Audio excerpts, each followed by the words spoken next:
Hello,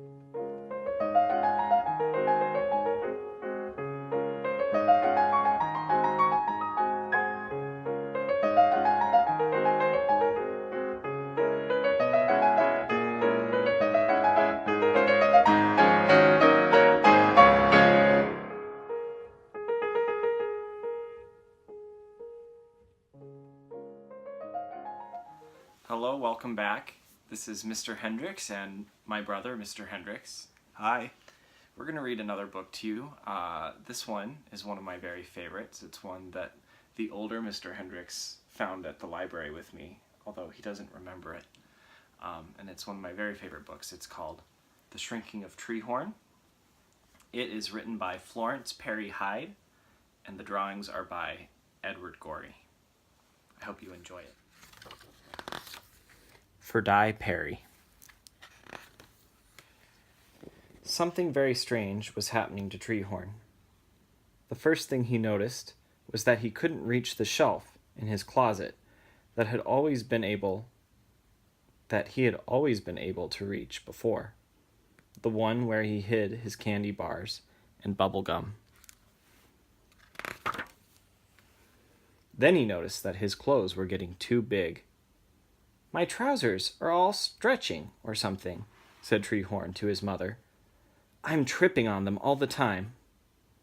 "That's too bad, dear," said his mother, looking into the oven. "I do hope this cake isn't going to fall," she said.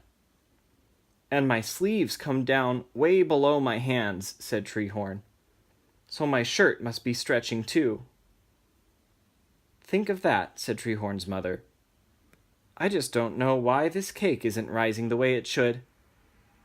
Mrs. Abernail's cakes are always nice. They always rise." Treehorn started out of the kitchen.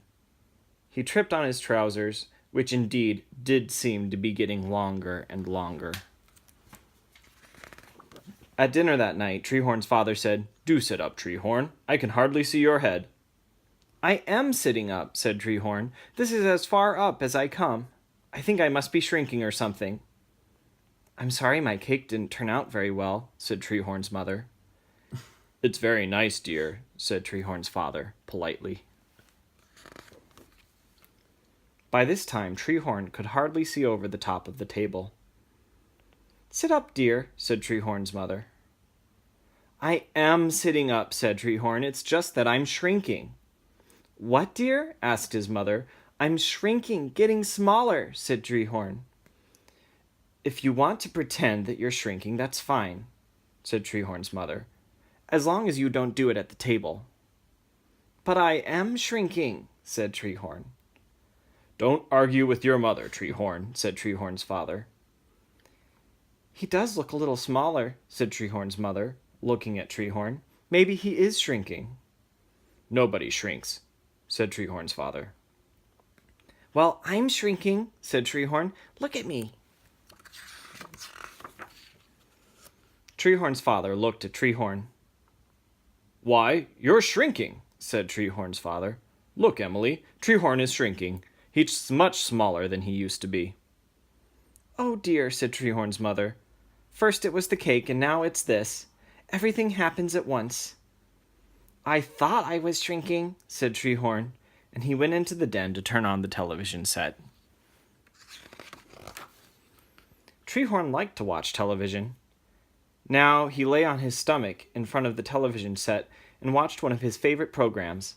He had 56 favorite programs. During the commercials, Treehorn always listened to his mother and father talking together, unless they were having a boring conversation. If they were having a boring conversation, he listened to the commercials. Now he listened to his mother and father.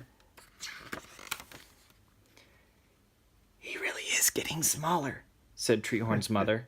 "What will we do? What will people say?" "Why, they'll say he's getting smaller," said Treehorn's father. He thought for a moment.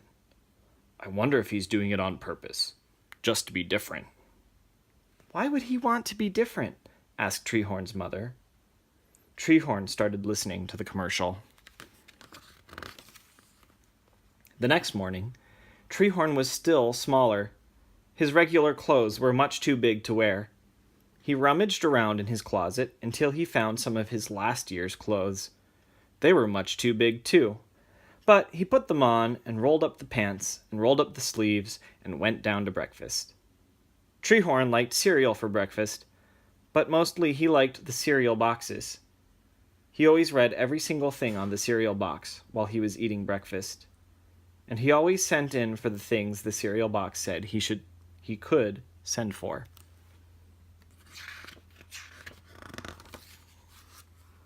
In a box in his closet, Treehorn saved all of the things he had sent in for from cereal box tops. He had puzzles, and special rings, and flashlights, and pictures of all the presidents, and pictures of all the baseball players, and he had pictures of scenes suitable for framing, which he had never framed because he didn't like them very much, and he had all kinds of games and pens and models. Today on the cereal box was a very special offer of a very special whistle that only dogs could hear. Treehorn did not have a dog, but he thought it would be nice to have a whistle that dogs could hear, even if he couldn't hear it. Even if dogs couldn't hear it, it would be nice to have a whistle, just to have it. He decided to eat all of the cereal in the box, so he could send in this morning for the whistle. His mother never let him send in for anything until he had eaten all of the cereal in the box. Treehorn filled in all of the blank spaces for his name and address, and then he went to get his money out of the piggy bank on the kitchen counter, but he couldn't reach it. I certainly am getting smaller, thought Treehorn. He climbed up on a chair and got the piggy bank and shook out a dime. His mother was cleaning the refrigerator. "You know how I hate to have you climb on the chairs, dear," she said. She went into the living room to dust. Treehorn put the piggy bank in the bottom kitchen drawer. "That way I can get it no matter how little I get," he thought. He found an envelope and put a stamp on it, and put the dime and the box top in so he could mail the letter on the way to school. The mailbox was right next to the bus stop. It was hard to walk to the bus stop because his shoes kept slipping off, but he got there in plenty of time, shuffling.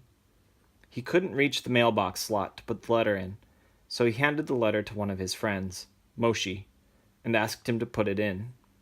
Moshi put it in. "How come you can't mail it yourself, stupid?" asked Moshi. "Because I'm shrinking," explained Treehorn. "I'm shrinking, and I'm too little to reach the mailbox." "That's a stupid thing to do," said Moshi. "You're always doing stupid things, but that's the stupidest." When Treehorn tried to get on the school bus, everyone was pushing and shoving. The bus driver said, "All the way back in the bus. Step all the way back." Then he saw Treehorn trying to climb onto the bus. "Let that little kid on," said the bus driver. Treehorn was helped onto the bus. The bus driver said, "You can stay right up here next to me if you want to, 'cause you're so little." "It's me, Treehorn," said Treehorn to his friend, the bus driver. The bus driver looked down at Treehorn. "You do look like Treehorn and that," he said, "only smaller. Treehorn isn't that little." "I am Treehorn. I'm just getting smaller," said Treehorn. "Nobody gets smaller," said the bus driver. "You must be Treehorn's big kid brother." "You must be Treehorn's kid brother. What's your name?" "Treehorn," said Treehorn. "First time I ever heard of a family naming two boys the same name," said the bus driver. "Guess they couldn't think of any other name once they thought of Treehorn." Treehorn said nothing. When he went into class, his teacher said, "Nursery school is down at the end of the hall, honey." "I'm Treehorn," said Treehorn. "If you're Treehorn, why are you so small?" asked the teacher. "Because I'm shrinking," said Treehorn. "I'm getting smaller." "Well, I'll let it go for today," said the teacher, "but see that it's taken care of before tomorrow. We don't shrink in this class." After recess, Treehorn was thirsty, so he went down the hall to the water bubbler. He couldn't reach it, and he tried to jump up high enough. He still couldn't get a drink, but he kept jumping up and down, trying. His teacher walked by. "Why, Treehorn," she said, "that isn't like you, jumping up and down in the hall. Just because you're shrinking, it does not mean you have special privileges. What if all the children in the school started jumping up and down in the halls? I'm afraid you'll have to go to the principal's office, Treehorn." So Treehorn went to the principal's office. "I'm supposed to see the principal," said Treehorn to the lady in the principal's outer office. "It's a very busy day," said the lady. "Please check here on this form the reason you have to see him. That will save time. Be sure to put your name down, too. That will save time. And write clearly. That will save time." Treehorn looked at the form. "Check reason you have to see principal. That will save time. 1. Talking in class. 2. Chewing gum in class. 3. Talking back to teacher. 4. Unexcused absence. 5. Unexcused illness. 6. Unexcused behavior. PTO. There were many things to check, but Treehorn couldn't find one that said, "being too small to reach the water bubbler." He finally wrote in, "shrinking." When the lady said he could see the principal, Treehorn went into the principal's office with his form. The principal looked at the form, and then he looked at Treehorn. Then he looked at the form again. "I can't read this," said the principal. "It looks like shirking. You're not shirking, are you, Treehorn? We can't have any shirkers here, you know. We're a team, and we all have to do our very best." "It says shrinking," said Treehorn. "I'm shrinking." "Shrinking, eh?" said the principal. "Well, now, I'm very sorry to hear that, Treehorn. You were right to come to me. That's what I'm here for. To guide, not to punish, but to guide. To guide all the members of my team. To solve all their problems." "But I don't have any problems," said Treehorn. "I'm just shrinking." "Well, I want you to know I'm right here when you need me, Treehorn," said the principal, "and I'm glad I was here to help you. A team is only as good as its coach, eh?" The principal stood up. "Goodbye, Treehorn. If you have any more problems, come straight to me, and I'll help you again. A problem isn't a problem once it's solved, right?" By the end of the day, Treehorn was still smaller. At the dinner table that night, he sat on several cushions so he could be high enough to see over the top of the table.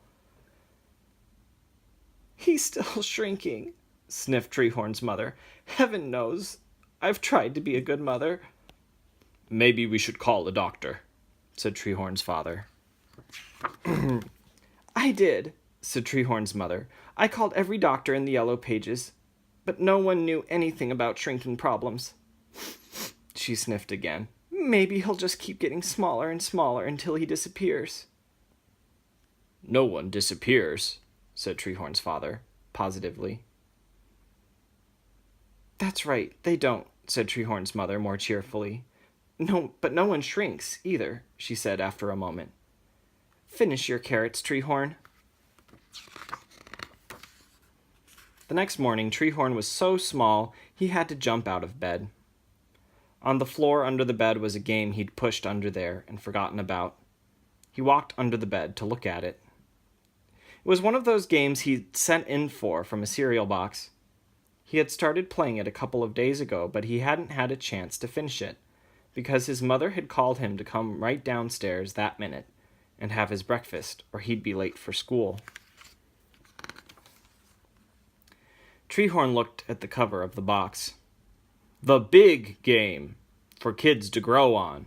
It's tremendous. It's different. It's fun. It's easy. It's colossal. Play it with friends. Play it alone. Complete with spinner, board, pieces, and complete instructions." The game was called The Big Game for Kids to Grow On. Treehorn sat under the bed to finish playing the game. He always liked to finish things even if they were boring. Even if he was watching a boring program on TV, he always watched it right to the end. Games were the same way. He'd finished this one now. Where had he left off? He remembered he'd just had to move his piece back 7 spaces on the board when his mother had called him. He was so small now that the only way he could move the spinner was by kicking it, so he kicked it. It stopped at number 4. That meant he could move his piece ahead 4 spaces on the board. The only way he could move the piece forward now was by carrying it, so he carried it. It was pretty heavy. He walked along the board up to the 4th space. It said, "Congratulations, and up you go. Advance 13 spaces." Treehorn started to carry his piece forward the 13 spaces, but the piece seemed to be getting smaller. Or else he was getting bigger. That was it. He was getting bigger, because the bottom of the bed was getting close to his head. He pulled the game out from under the bed to finish playing it. He kept moving the piece forward, but he didn't have to carry it any longer. In fact, he seemed to be getting bigger and bigger with each space he landed in. Well, I don't want to get too big, thought Treehorn. So he moved the piece ahead slowly from one space to the next, getting bigger with each space until he was his own regular size again. Then he put the spinner and the pieces and the instructions and the board back in the box for the big game for kids to grow on, and put it in his closet. If he ever wanted to get bigger or smaller, he could play it again, even if it was a pretty boring game. Treehorn went down for breakfast and started to read the new cereal box. It said you could send for 100 balloons. His mother was cleaning the living room. She came into the kitchen to get a dust rag. "Don't put your elbows on the table while you're eating, dear," she said. "Look," said Treehorn. "I'm my own size now, my own regular size." "That's nice, dear," said Treehorn's mother. "It's a very nice size, I'm sure. And if I were you, I wouldn't shrink any more. Be sure to tell your father when he comes home tonight. He'll be so pleased." She went back to the living room and started to dust and vacuum. That night, Treehorn was watching TV. As he reached over to change the channels, he noticed that his hand was bright green. He looked in the mirror that was hanging over the television set. His face was green. His ears were green. His hair was green. He was green all over. Treehorn sighed. "Oh, I don't think I'll tell anyone," he thought to himself. "If I don't say anything, they won't notice." Okay. Treehorn's mother came in. "Do turn the volume down a little, dear," she said. "Your father and I are having the Smedleys over to play bridge. Do comb your hair before they come, won't you, dear?" said his mother as she walked back to the kitchen. The end.